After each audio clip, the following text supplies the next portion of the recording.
काबिल सद एहतराम नाजरीन, अस्सलाम वालेकुम। नाजरीन, आज मैं आपसे बात करूंगा इंसानी हकूक़ के हवाले से।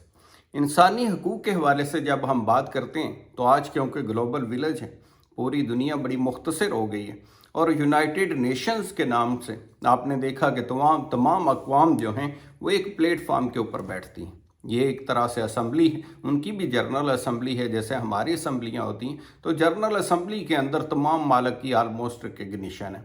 उसके अंदर तमाम मालक मिलजुल के मुख्तलिफ इशूज़ के ऊपर डिस्कस करते हैं और दुनिया को चलाने के लिए ऐसे रहनुमा असूल मरतब करते हैं जिनके ऊपर फिर तमाम अक़वाम को एक इंटरनेशनल प्रेशर होता है जिन चीज़ों को फॉलो करना होता है। उसी चीज़ को मद्देनज़र रखते हुए 1948 के अंदर ह्यूमन राइट्स का जो कन्वेंशन है उसको अडॉप्ट किया गया, जिसमें तमाम फंडामेंटल जो असूल थे तय कर दिए गए।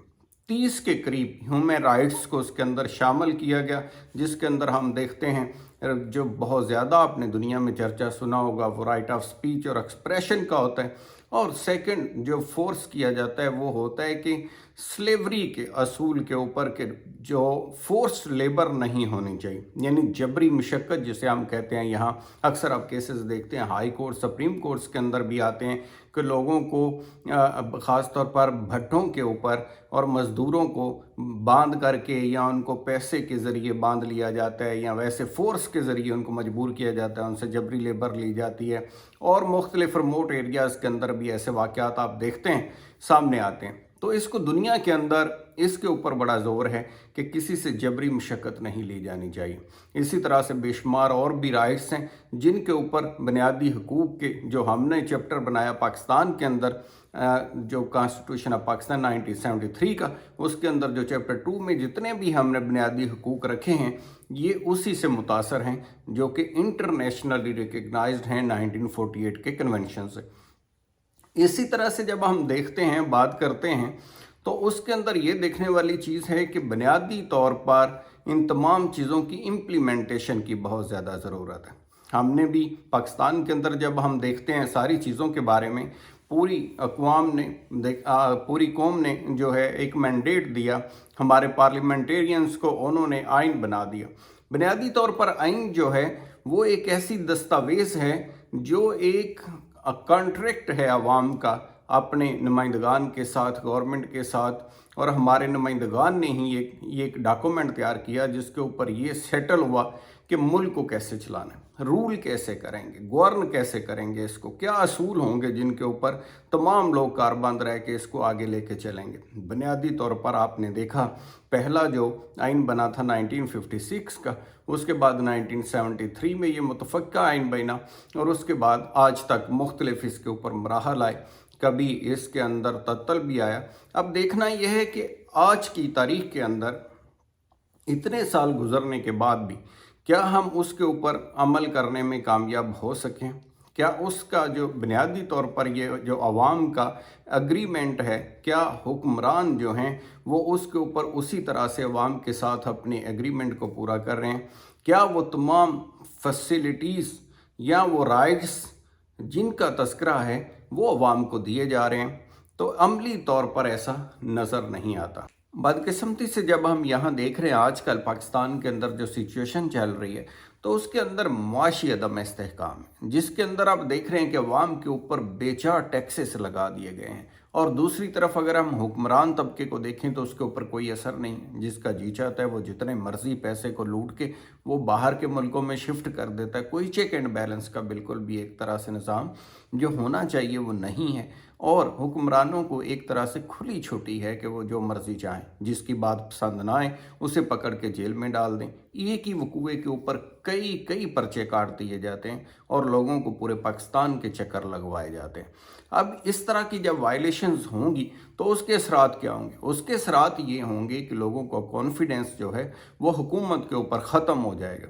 हुकूमत ने बुनियादी तौर पर लोगों के कॉन्फिडेंस के ऊपर ही चलना और फैसले करने होते हैं। इसी तरह से जो इंटरनेशनल लेवल के ऊपर हम देखते हैं हमारे जितने ओवरसीज़ पाकिस्तानी हैं वो बुनियादी तौर पर हर चीज़ के ऊपर उनकी नज़र होती है। अगर मुल्क के अंदर इस्तेहकाम होगा तो ज़र मुबादला वो यहाँ भेजेंगे भी और इन्वेस्ट भी करेंगे।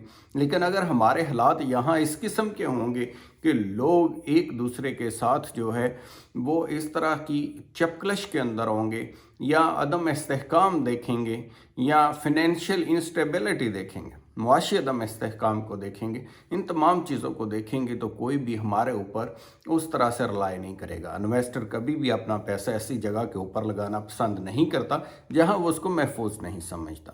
یہ وہ تمام چیزیں ہیں اور تلخ حقائق ہیں جن سے ہم گزر رہے ہیں۔ اور دوسری طرف ایک اور آئینی بحران بھی آپ کے سامنے ہے، ہمارے دروازوں پہ کھڑا ہے، جس کے اندر جو ہمارا کیونکہ کانسٹیٹیوشن جو کہ ایگریمنٹ ہے عوام کا اور حکمرانوں کا، ایک وضع کیا گیا نظام ہے جس کے تحت چلنا ہے، اس کو ہی ہم چھوڑ چکے ہیں اور اس کو ہی وائلیٹ ہم کر رہے ہیں۔ اگر اس کے اوپر عمل نہیں کریں گے، ہم نے عدالتوں کا ایک نظام بنایا ہے، عدالتوں کے فیصلوں کے اوپر عمل نہیں کریں گے، بلکہ یہاں بات اس حد تک چلی گئی ہے کہ ایون ججز کو اسکینڈلائز کیا جا رہا ہے، ان کی فیملیز کے بارے میں ہم دیکھتے ہیں کہ سوشل میڈیا کے اوپر کھلے عام ویڈیوز چلائی جا رہی ہیں۔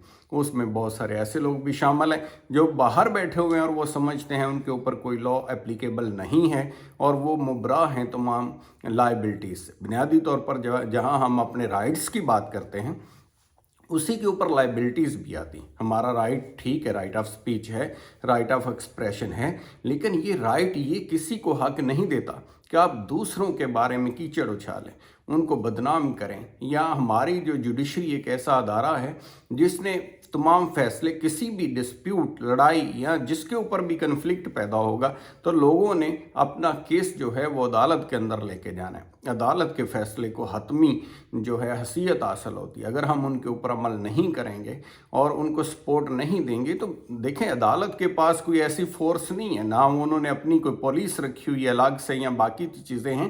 یہی حکومت ہی ہوتی ہے جس نے عدالت کے فیصلوں کے اوپر نہ صرف عمل کرنا ہوتا ہے، باقی لوگوں سے بھی کروانا ہوتا ہے۔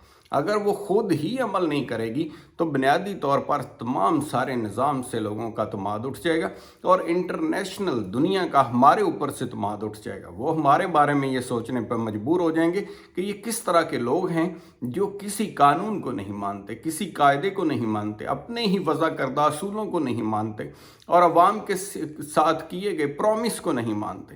تو ایسی سچویشن سے ہم نے بچنا ہے اور آئین کے اوپر جو کہ ایک ایسی کنسنسس والی متفقہ دستاویز ہے، جو ایک ایگریمنٹ ہے عوام کا اور جس کے اوپر تمام لوگوں نے چلنا ہے، تمام اداروں نے چلنا ہے، اس کے اوپر ہی ہم آ کر کے بہتری کی طرف آگے جا سکتے ہیں۔